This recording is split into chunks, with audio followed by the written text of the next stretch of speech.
You ask Tiger to solve. This deals with linear equations with one unknown. The final result is d equals 5. Let's solve it step by step. Swap sides.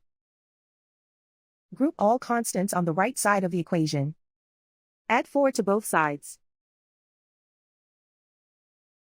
Simplify the arithmetic.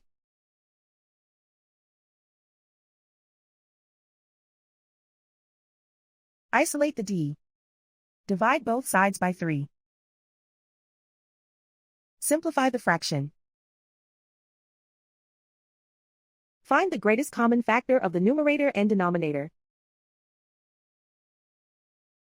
Factor out and cancel the greatest common factor. And so the final result is d equals 5.